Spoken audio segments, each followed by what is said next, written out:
Vamos a checar esto ahí arriba. Bueno, entonces, la clase de hoy vamos a ver unos conceptos básicos sobre bombas y principalmente sobre bombas centrífugas, que son las que nos interesan para nuestras instalaciones de agua industrial. Entonces, empecemos.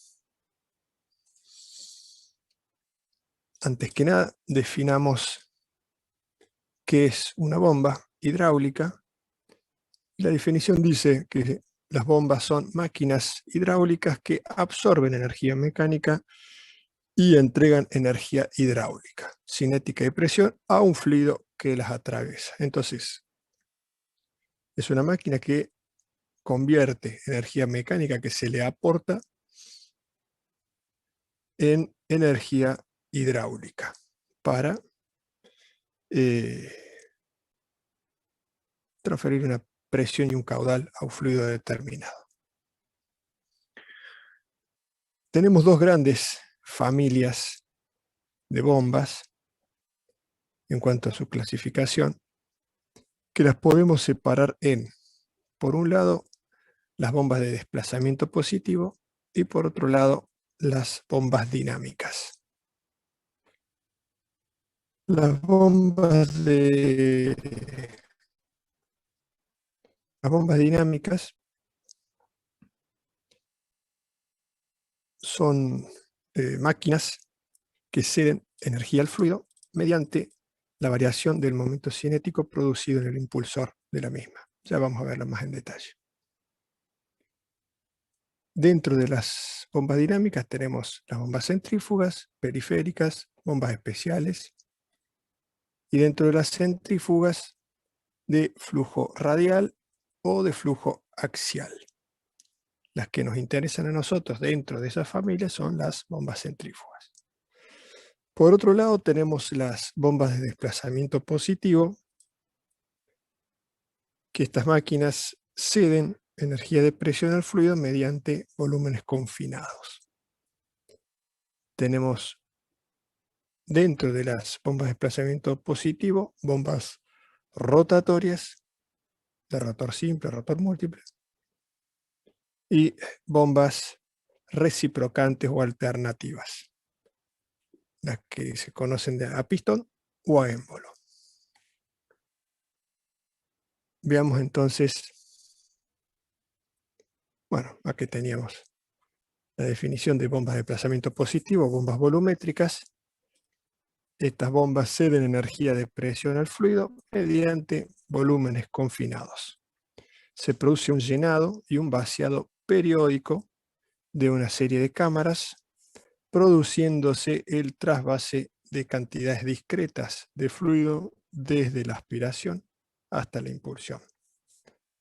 Pueden a su vez dividirse en alternativas o reciprocantes y rotativas. Entonces, por un lado tenemos las bombas rotativas y por otro lado las reciprocantes, dentro de las bombas de desplazamiento positivo.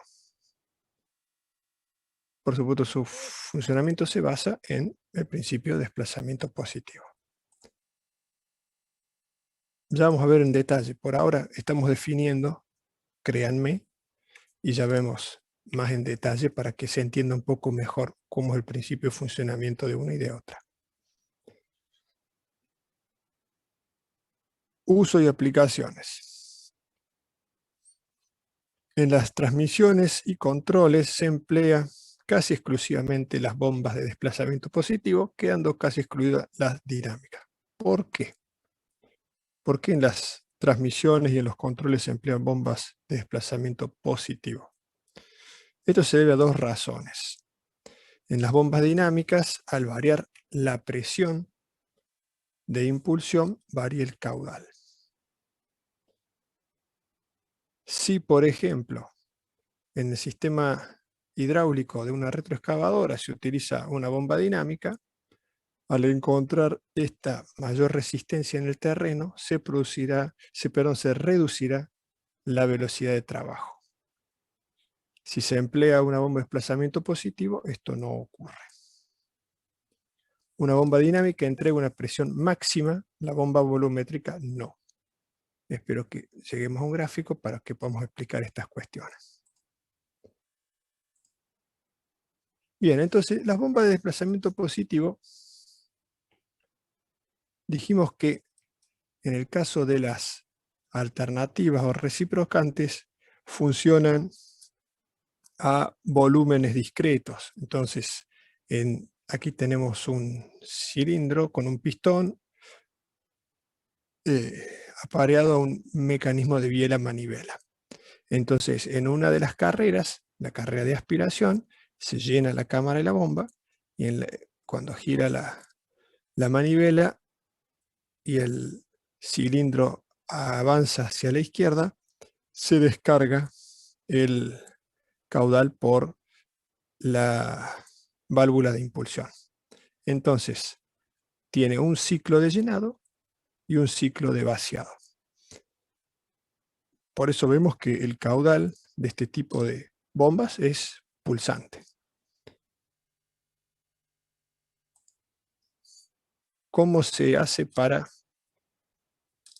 que el caudal tenga una mayor continuidad?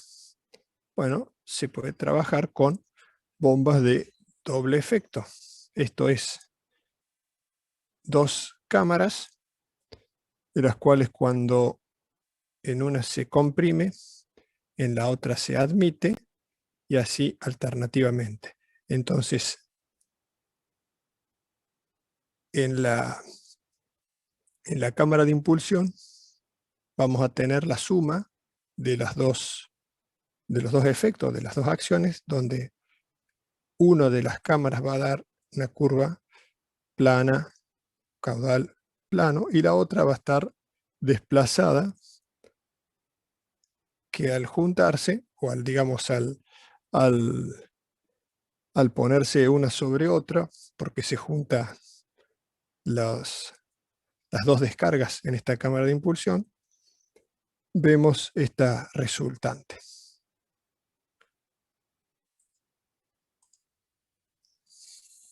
Yo creí que teníamos un corte de una bomba de estas, pero no, tiene el apunte. Se ve que se despasó. Por otro lado, eso en cuanto a las bombas alternativas, siempre estamos hablando de bombas de desplazamiento positivo. Por otro lado, tenemos también dentro de las bombas de desplazamiento positivo las bombas rotativas. Las más comunes son las del tipo lobulares, en las que tenemos de 2 lóbulos, 3 lóbulos, 4 lóbulos, y así se van modificando dependiendo del tipo de aplicación. Uno de esos lóbulos está en un eje que es conducido por el motor que hace girar la bomba, y el otro se mueve en función de el punto de interferencia que tiene con el lóbulo conducido. Tenemos la aspiración y la impulsión. ¿Cómo funciona esto? Fíjense, aquí tenemos el sentido de giro, es antihorario. Entonces, esta bomba lo que hace, va tomando de la aspiración, se forma un volumen determinado, y al girar, ese volumen se va desplazando por el espacio que va quedando entre la carcasa y el lóbulo. Entonces van circulando volúmenes discretos desde la aspiración a la impulsión. A medida que se agregan mayor cantidad de lóbulos, la forma o la variación del caudal se hace más plana, tengo un caudal más continuo. De la misma forma, el funcionamiento de las bombas de engranajes, que se usan para básicamente bombear aceite para sistemas hidráulicos. Tenemos la aspiración, la impulsión, y los engranajes, uno está conducido por el motor y el otro gira en función de la interferencia con el engranaje conducido. Vean que el fluido no pasa por la interferencia entre los engranajes, sino que estos engranajes giran en sentido antihorario y el fluido choca aquí y va trasladándose por el espacio que queda entre la carcasa y el engranaje hasta la impulsión. Además es autolubricada, o sea que esto bombea aceite y la lubricación entre estos engranajes se produce con el mismo fluido. Esta es otra variante donde tenemos, no vamos a entrar en demasiado detalle, pero tenemos un rotor excéntrico que tiene aletas retráctiles y se van formando este volumen que al girar este rotor excéntrico, el volumen de desplazamiento es al principio en la aspiración luego aquí y luego en la descarga. De esa forma va barriendo de un punto al otro.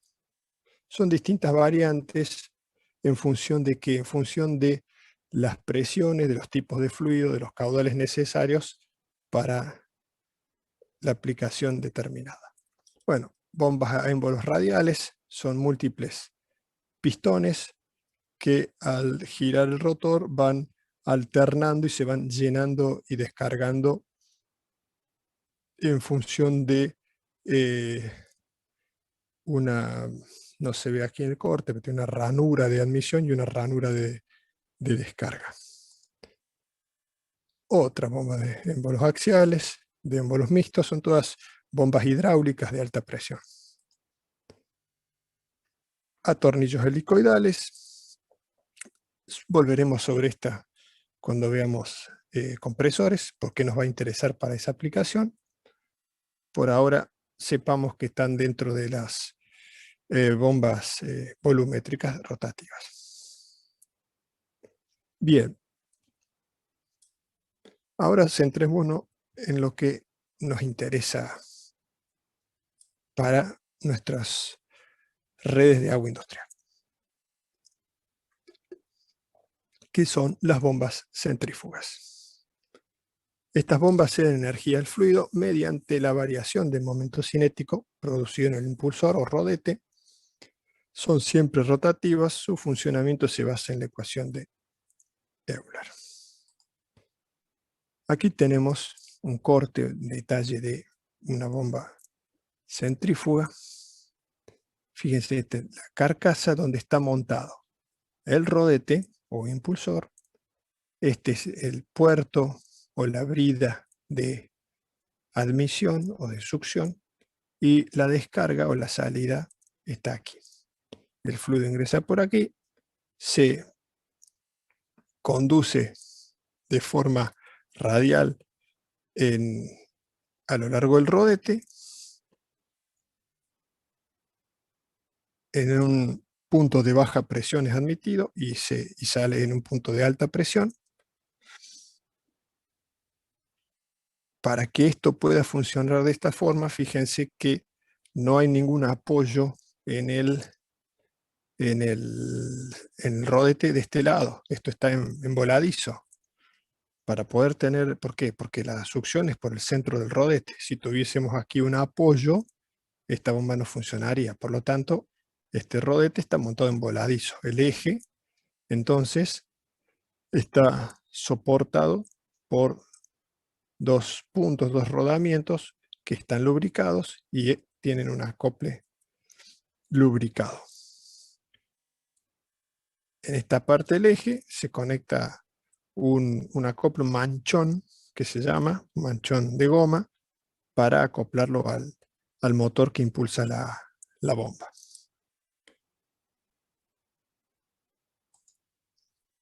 ¿Cuáles son los parámetros característicos de una bomba centrífuga? Son estos 5. Tenemos H, que es la altura, caudal, rendimiento, potencia absorbida y el AMPA en castellano o NPSH necesario en inglés.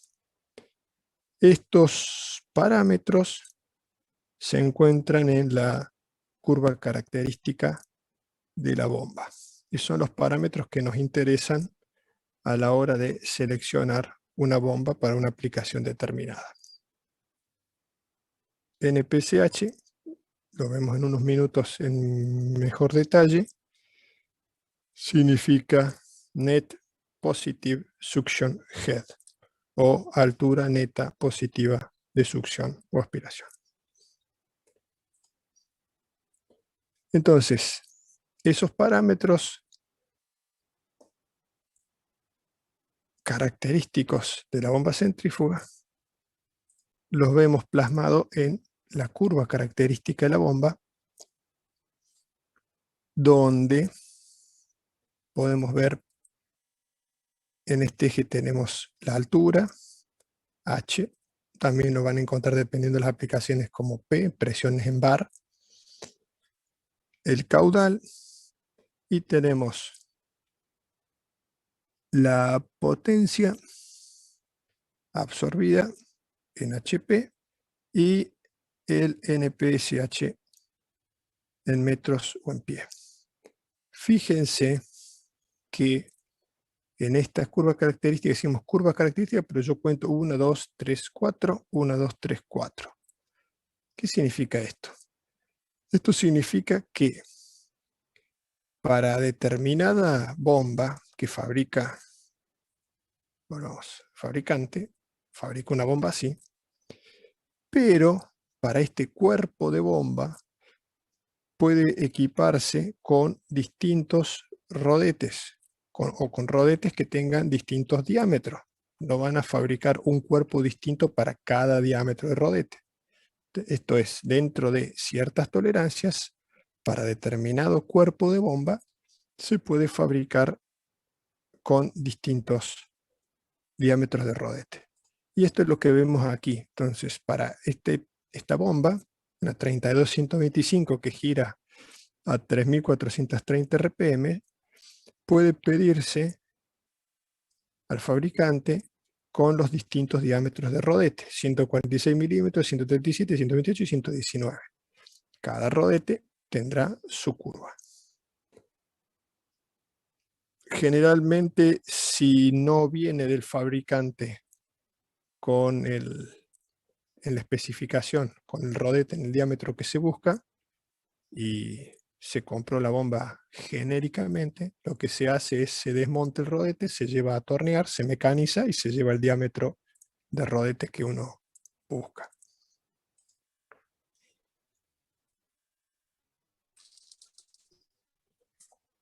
Bien, eso en cuanto a los parámetros característicos. Veamos una cuestión que debemos tener en cuenta para poder determinar o seleccionar uno de esos parámetros, o está vinculado con uno de esos parámetros, que es el NPSH. ¿Por qué nos interesa? Veamos antes el fenómeno de la cavitación en las bombas centrífugas. Hagamos un pequeño comentario sobre la cavitación. La cavitación es un fenómeno de formación de burbujas dentro del cuerpo de la bomba, más específicamente en el rodete, debido a que el fluido en ese punto, o la presión del fluido en ese punto, cae por debajo de la presión de vapor, entonces se forma vapor.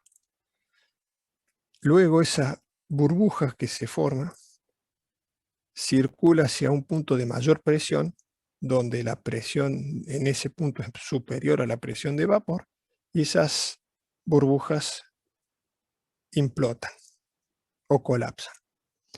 Entonces, ese proceso de formación de burbujas e implosión de burbujas se llama cavitación. ¿Cuál es el problema que tengamos cavitación? son varios. Podemos tener cavitación en distintos elementos por los que circulan fluidos. En este momento estamos hablando de las bombas centrífugas. El problema de la formación de estas burbujas de la cavitación es que, por un lado, generan un alto nivel de ruido, generan vibraciones, pero sobre todo, esas burbujas, al colapsar, producen los llamados microchorros o microjets, que son como unas agujitas de alta presión, pero la presión no se imagina una presión positiva, es una presión negativa sobre la superficie metálica del rodete de la bomba. Entonces, esa presión negativa puntual, específica, sobre el material, genera una succión sobre la superficie en un punto muy alta y desprende material. Entonces lo erosiona. Entonces, si tenemos una bomba funcionando en un régimen en el que cavita permanentemente, a lo largo de un tiempo se va a erosionar y se va a destruir el rodete. Entonces nos vamos a quedar sin bomba. Además de que la instalación va a caer su rendimiento, va a hacer ruidosa, va a vibrar, etc. Entonces, a la hora de seleccionar nuestra bomba para nuestra aplicación particular, tenemos que verificar algunas cuestiones para asegurarnos que no vamos a trabajar en un régimen en el cual la bomba cavite o se produzca cavitación. Entonces, tenemos como ejemplo H, que es la altura de entrada de la bomba, que es la diferencia entre, aquí está en la brida, HE. P es la presión absoluta en la brida de ingreso a la bomba. V, la velocidad, ρ, densidad del fluido, G, aceleración de la gravedad. Entonces, siempre estamos con Bernoulli.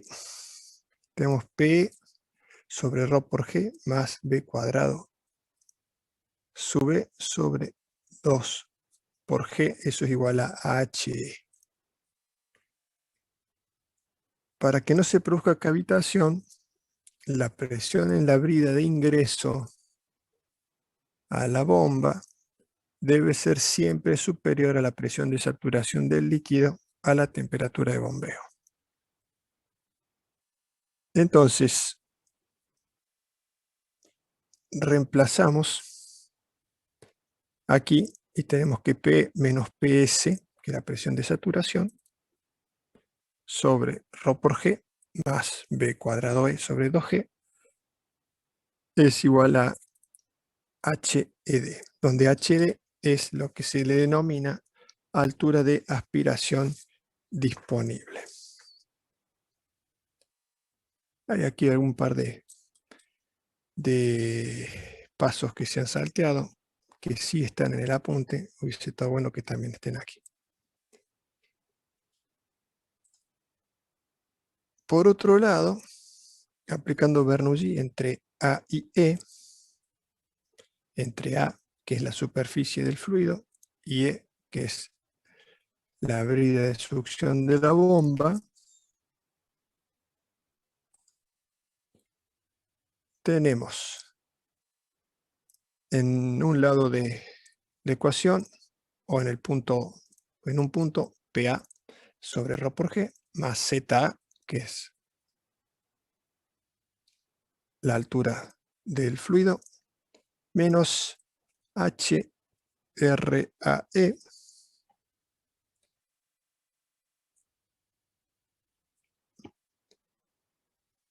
igual a HRAE. Aquí no está aclarado, pero HRAE, ¿qué vendría a ser?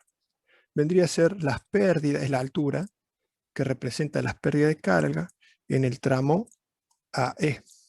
O sea, es la pérdida de carga en la cañería. No está el detalle en la filmina. Igual a la presión en el punto E más ZE más B cuadrado E sobre 2G. Llamamos PA presión absoluta sobre el nivel de líquido en el depósito de aspiración.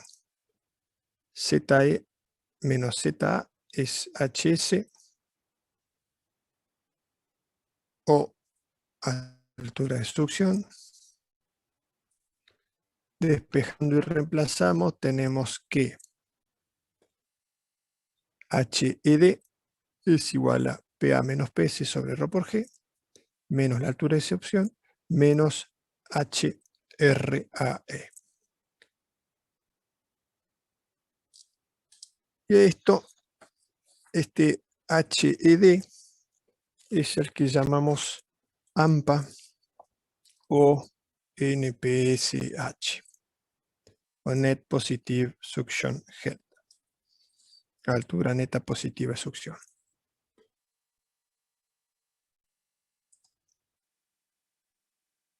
¿Y qué hacemos con eso? Ahora sabemos que esa altura disponible está vinculada ¿a qué? Está vinculada a la configuración de la succión de la bomba. Esto es, cuál es la distancia entre el líquido y la brida de la bomba, cuál es la pérdida de carga de la cañería, etc. En función de eso es que tenemos este NPCH disponible. ¿Qué hacemos con eso? Ocurre que existe una caída de presión entre la brida de ingreso de la bomba y el ingreso al rodete. Esto es en el interior de la bomba.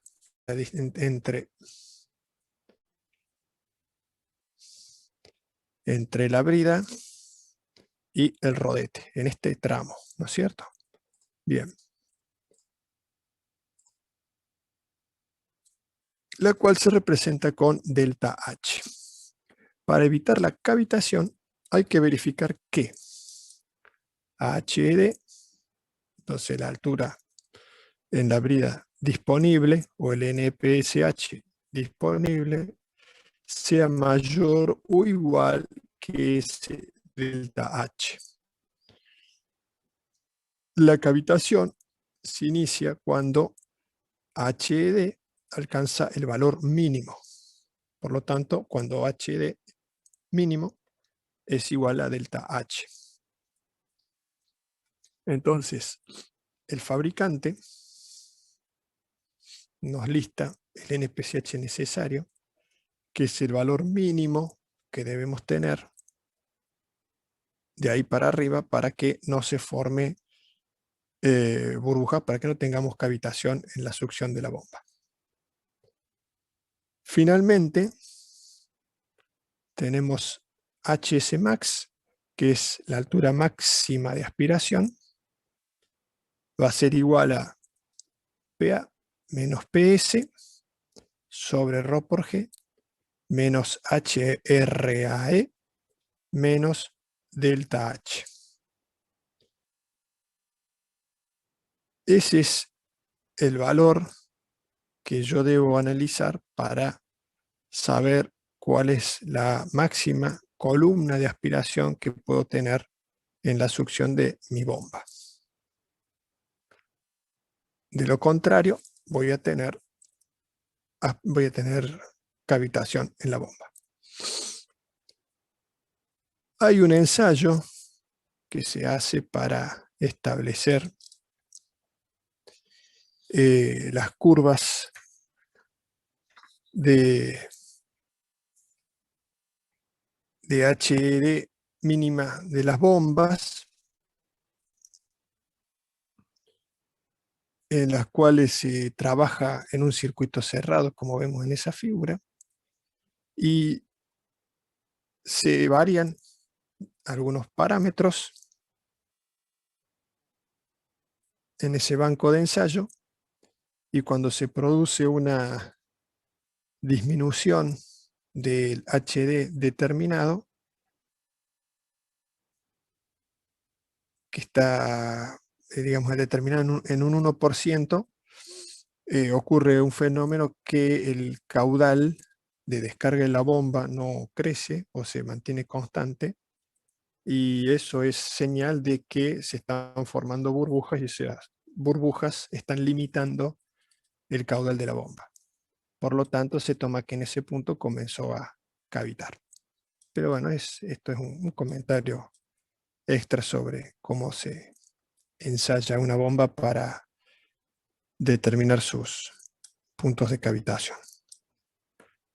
De todas formas, lo que nosotros vamos a hacer o van a hacer en el práctico es calcular cuál es la altura disponible, el NPCH disponible, y compararlo con el necesario. Y bueno, y de esa forma vamos a saber si la bomba está bien seleccionada o no. Ahora veamos también dentro de nuestras bombas centrífugas cuáles son las pérdidas genéricamente, ¿no es cierto? ¿Cuáles son las pérdidas que intervienen en la bomba? Por un lado tenemos las pérdidas hidráulicas, que disminuyen la energía específica útil de la bomba, que ésta le comunica al fluido, y por consiguiente la altura útil. Tenemos pérdidas de superficie y pérdidas de forma. Las pérdidas de superficie se producen por el rozamiento del fluido contra las paredes de la bomba. Esto es contra el rodete, la corona directriz, etcétera, o de las partículas del fluido entre sí. Las pérdidas de forma se producen por el desprendimiento de la capa límite en los distintos cambios de dirección y toda forma difícil de paso del flujo. Específicamente, las pérdidas de forma más importantes ocurren en donde tenemos los mayores cambios de dirección, que son en la entrada y en la salida del rodete. Luego tenemos, bueno, ese rendimiento, esas pérdidas hidráulicas son las que se agrupan en el denominado rendimiento hidráulico. Entonces, la sumatoria de todas esas pérdidas van a estar englobadas en el rendimiento hidráulico. Esto sale de ensayo de fabricante, es constructivo, es físico de cómo está construida la bomba. Luego tenemos las pérdidas volumétricas, que son pérdidas de caudal y se dividen en dos clases: pérdidas exteriores y pérdidas interiores. Las pérdidas exteriores, dentro de las pérdidas volumétricas, son salpicaduras que se hacen hacia el exterior, o sea, son salpicaduras del fluido hacia el exterior de la bomba, en las que se escapa el fluido a través de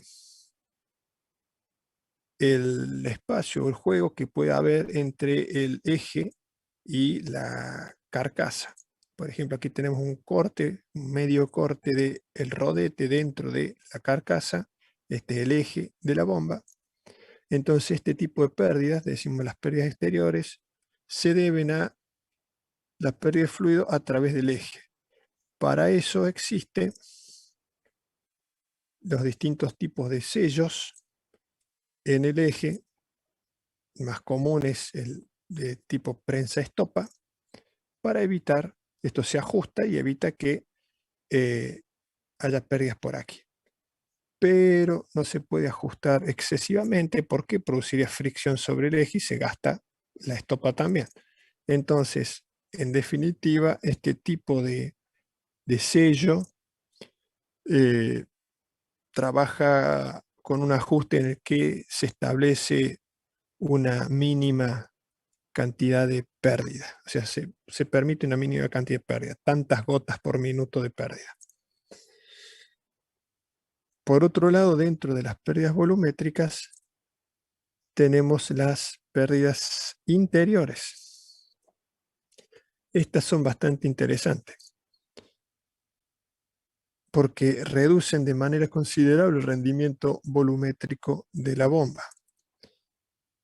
¿Dónde ocurren estas? Estas ocurren en la entrada y en la salida del rodete. ¿Por qué? Porque tenemos diferentes presiones. Si esta es la succión de la bomba, este es un punto de baja presión. Y si aquí tenemos la descarga, este es un punto de alta presión. Entonces, si yo tengo alta presión aquí y baja presión aquí, voy a tener un circuito de retorno a través del espacio rodete-carcasa, formando este circuito o este cortocircuito en la circulación del fluido. ¿Cómo se evita esto? Bueno, se diseña, esto que vemos aquí en el circulito, un tipo de sello, conocidos como sellos laberínticos. A ver si tengo detalle aquí. Sí, acá tengo. Entonces podemos ver, esto es un detalle ampliado de distintas formas en que se puede diseñar el punto donde tenemos el extremo este del rodete con respecto a la carcasa. ¿Para qué? Básicamente porque es laberíntico. Consiste en agrandar esa longitud lo máximo posible para evitar que esa diferencia de presión genere un circuito de circulación de fluido por ahí. Entonces, fíjense, acá tenemos ese diseño, o aquí también este otro tipo T.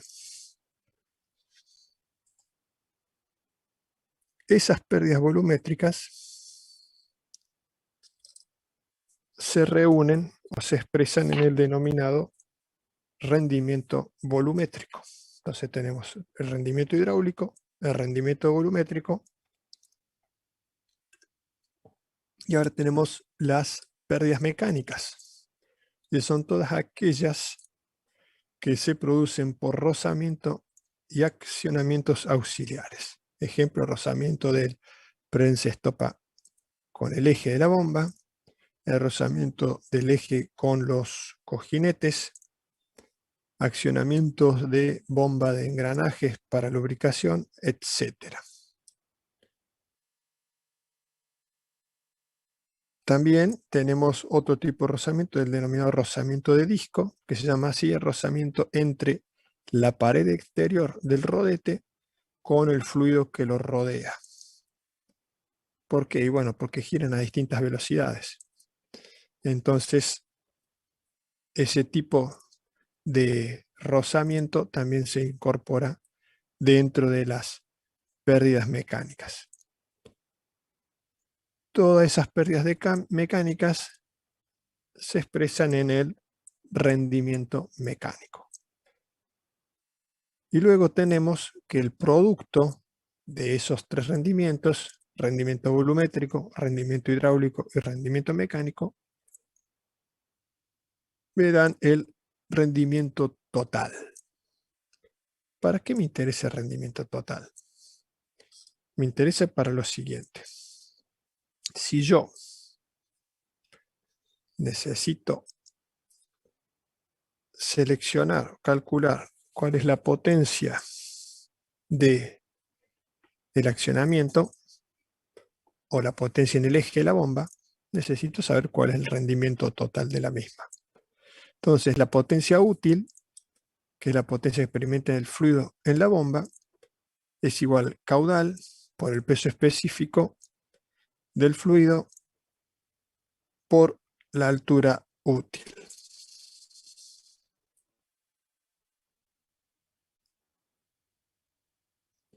Y la potencia de accionamiento con el eje es la potencia suministrada en el eje de la bomba.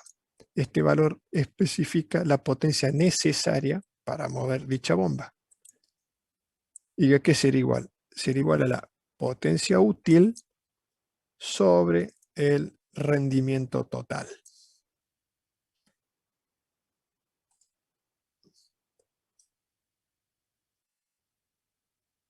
Veamos entonces, una vez que hemos visto estas particularidades, cuáles serían los criterios para seleccionar una bomba centrífuga. Para empezar, debemos calcular la altura H, esto se realiza aplicando la ecuación de Bernoulli entre el punto A del fluido y el punto máximo de elevación Z.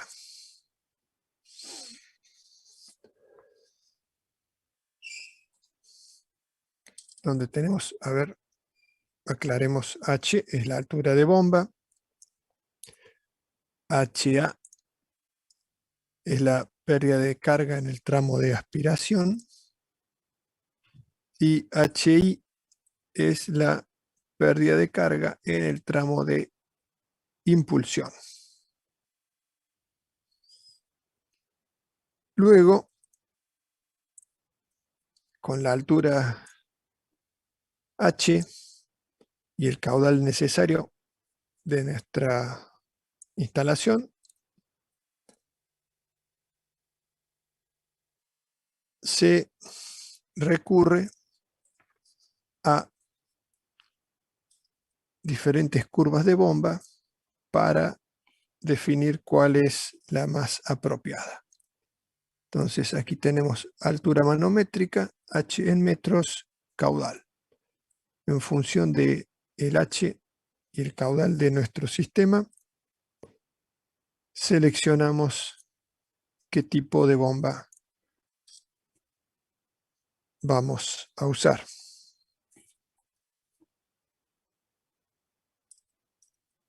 Una vez seleccionado el tipo de bomba, elegimos la familia o la curva de fabricante para definir qué familia de bomba es más adecuada para el rango de trabajo de nuestra bomba.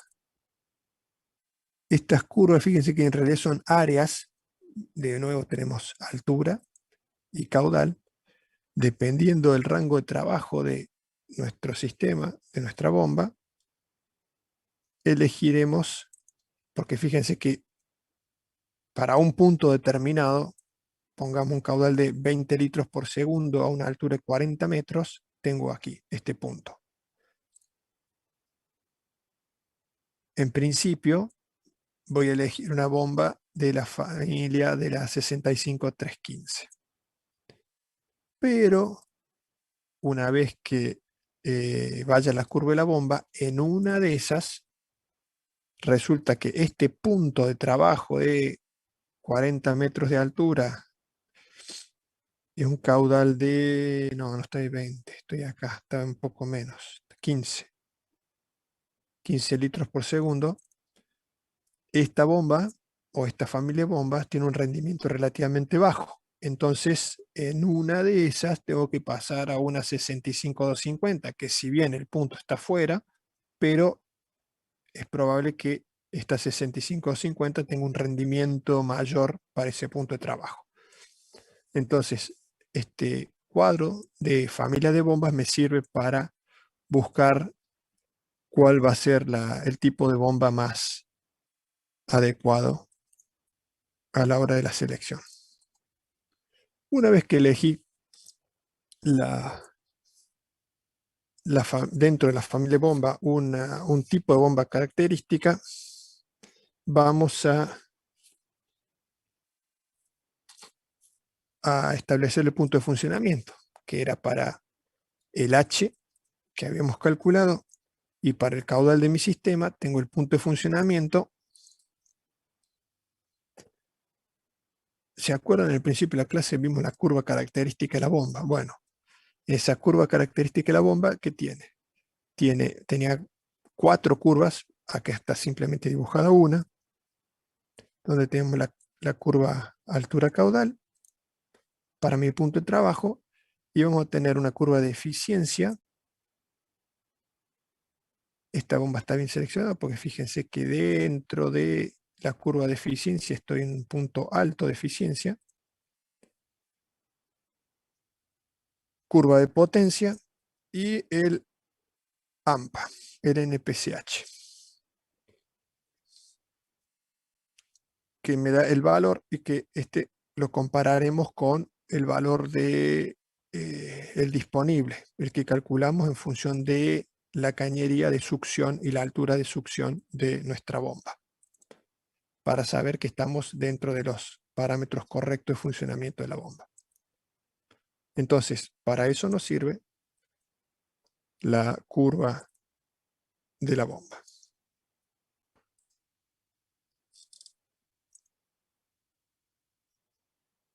¿Qué pasa si necesito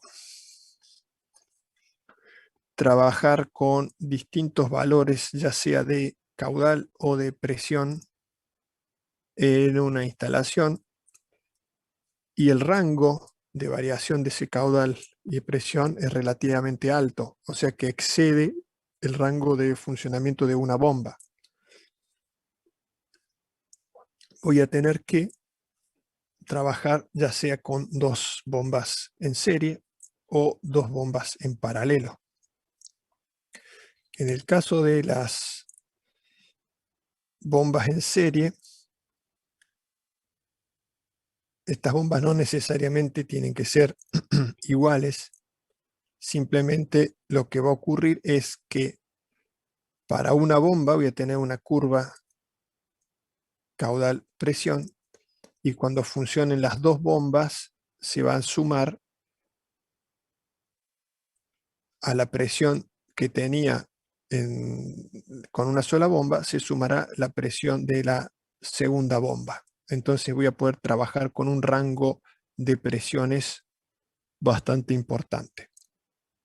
En el caso de requerir variaciones de caudal, voy a tener que trabajar con 2 bombas que sean iguales. Y la variación de caudal será en función de para una bomba o para 2 bombas. La presión va a ser, o sea, no se van a sumar las presiones, sino que se van a sumar los caudales.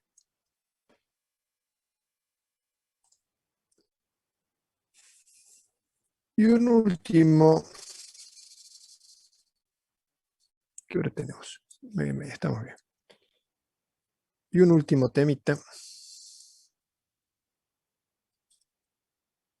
con respecto a las bombas centrífugas, que es un fenómeno transitorio que ocurre en la operación de equipos y elementos que interrumpen una vena de fluido y producen este tipo transitorio que se llama golpe de ariete, que consiste en una onda de presión o de sobrepresión que viaja por la cañería. Entonces, dice, el golpe de ariete puede producirse si se para el motor de la bomba sin cerrar previamente la válvula de impulsión. Esto es si hay un corte de energía imprevisto. Entonces tenemos nuestra bomba funcionando y por algún motivo se corta de golpe. Entonces ocurre una interrupción violenta de la circulación del fluido y esto produce el denominado golpe de ariete. ¿Por qué no puede producirse cuando arranca la bomba? Y porque la bomba centrífuga, veamos, cuando arranca, acá tengo una curva de la bomba, a caudal cero, nunca puede superar la presión máxima de funcionamiento, que es su presión de caudal cero.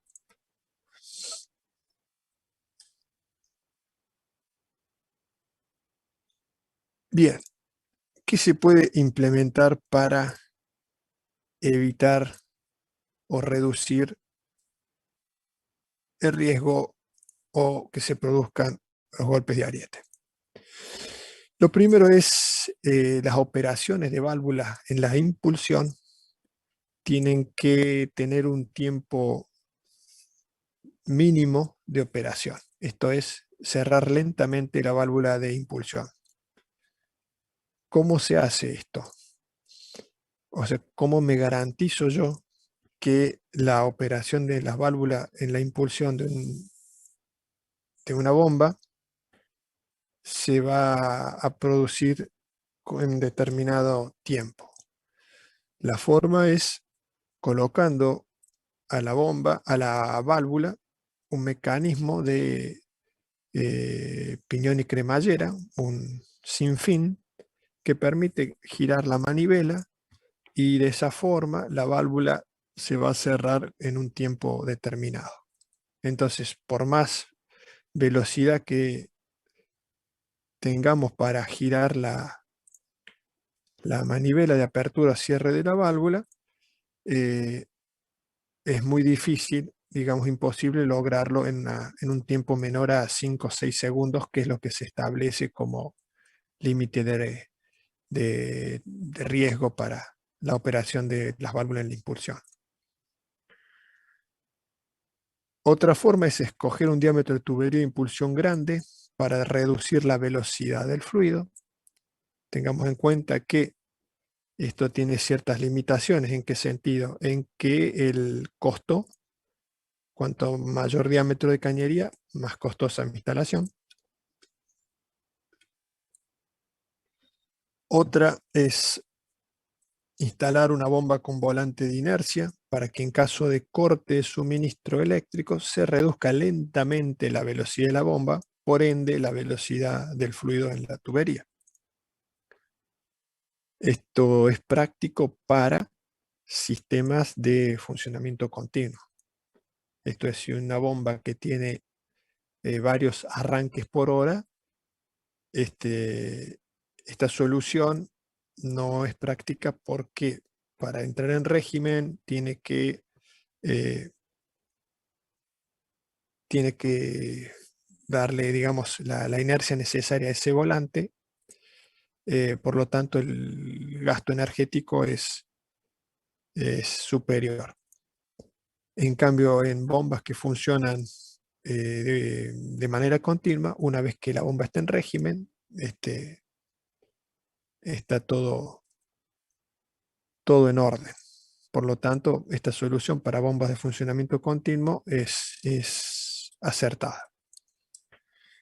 Y una última solución sería inyectar aire con un compresor en la línea de impulsión para producir un muelle elástico, un hidroneumático, que trabaje como amortiguador de la sobrepresión. Hay distintas soluciones de esta. Puede ser con chimenea de equilibrio. Esto está abierto a la atmósfera. Entonces, dependiendo los volúmenes, los caudales de funcionamiento, esta chimenea puede ser importante. Una solución es cerrar la chimenea, como aquí, teniendo aire a presión. Entonces, con un tanque hidroneumático se puede lograr una solución que sea más compacta. Pero básicamente es agregarle a un fluido incompresible como el agua un elemento compresible como el aire, de forma que trabaje como un resorte, un amortiguador, absorbiendo esa sobre presión.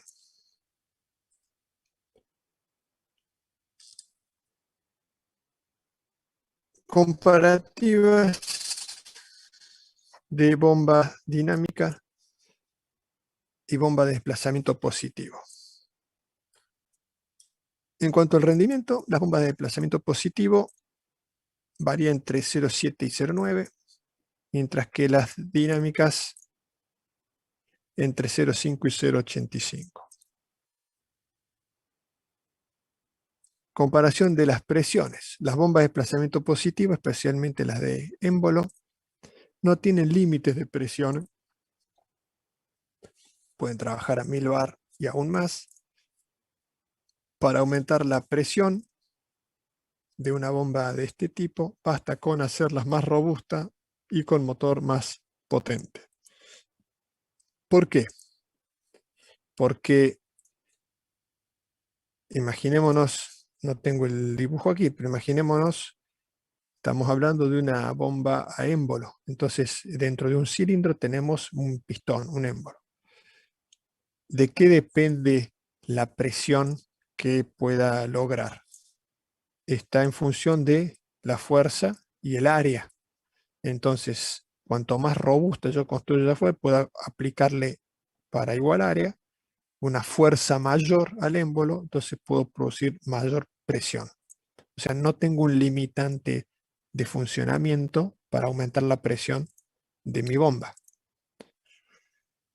En cuanto a las bombas dinámicas, las bombas centrífugas y axiales alcanzan elevadas presiones de hasta 350 bar, aumentando el número de etapas o escalonamientos. Entonces, para lograr presiones elevadas en las bombas dinámicas, tengo que colocar múltiples etapas. Esto se hace, son bombas que tienen en el mismo eje múltiples rodetes, entonces en la descarga del primer rodete va a la succión del segundo y así sucesivamente la cantidad de escalonamientos que, que necesite. En cuanto a los caudales, las bombas dinámicas se adaptan fácilmente a grandes caudales, mientras que las de desplazamiento positivo se adaptan a caudales limitados. Para aumentar el caudal de ellas hay que aumentar el tamaño de la máquina, el área, por lo tanto el volumen del cilindro.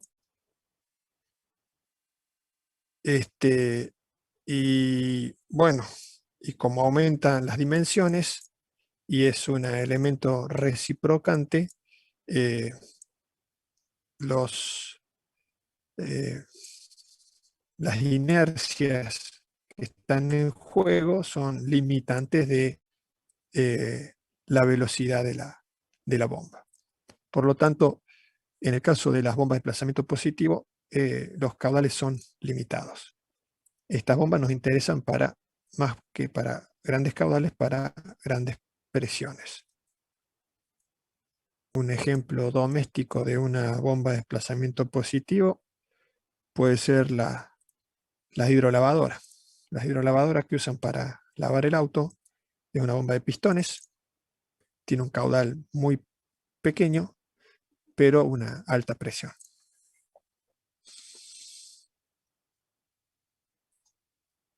Bueno, esto es una curva comparativa de las áreas de utilización de los distintos tipos de bombas. Fíjense en las alternativas, siempre esta es altura caudal. Para grandes presiones nos interesan las bombas alternativas. Las centrífugas son, digamos, una interfase de grandes caudales y se pueden obtener buenas presiones. Y ya para caudales importantes se trabaja con bombas axiales.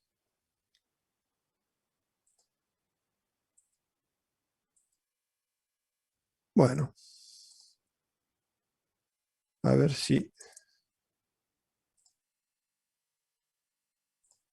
Corto ahí, porque ahora procesa. Bueno, si no se colgó y la clase se dio, quiere decir que funciona la grabación. ¿Preguntas?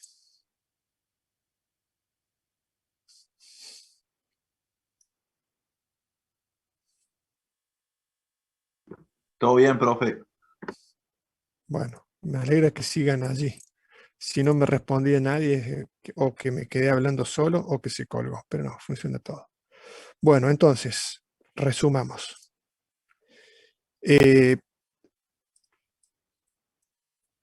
A medida que veamos los distintos tipos de instalación, cuando vemos aire comprimido, vamos a volver sobre ciertos tipos de bombas, que en realidad van a ser bombas para fluidos compresibles, para aire. Pero lo que nos interesa en esta parte es que quede claro las cuestiones relativas a las bombas centrífugas, a la curva característica de una bomba y cómo es la metodología para la selección de una bomba para una aplicación. Creo, a ver, hoy es miércoles.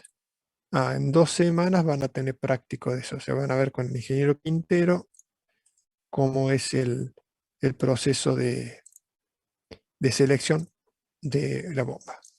O sea, con lo que hemos visto ahora, lo van a ver en la práctica. O sea, van a hacer un ejercicio de aplicación para que puedan terminar de cerrar la idea. Sí, van a tener trabajo práctico. Van a tener, o sea, el trabajo práctico de agua industrial no lo tengo exactamente en la cabeza porque lo hace el ingeniero Quintero y lo supervisa el ingeniero Adolfo, pero básicamente se trata de proyectar una red de agua industrial. Creo que le dan distintas máquinas que tienen que alimentar y bueno, hay que calcular las redes en función de los consumos, las pérdidas de carga que tiene la red y luego tienen que seleccionar una bomba para alimentar ese sistema. Así que van a calcular pérdida de carga en cañería y van a calcular selección de bomba.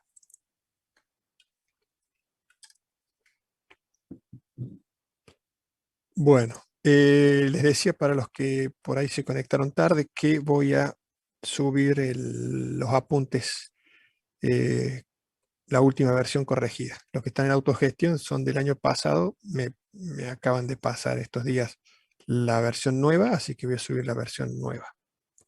Son iguales, pero tienen algunas correcciones. Y en cuanto a la grabación, bueno, ya veo dónde le pregunto al ingeniero Adolfo dónde hay que subirla para que la tengan disponible. Pero yo siempre fui de la idea que es más fácil atender la primera vez que tener que escucharlo la segunda. Bien, si no hay más comentarios, los veo el miércoles que viene. Gracias, profe. Hasta luego. Hasta luego. Nos vemos. Hasta luego.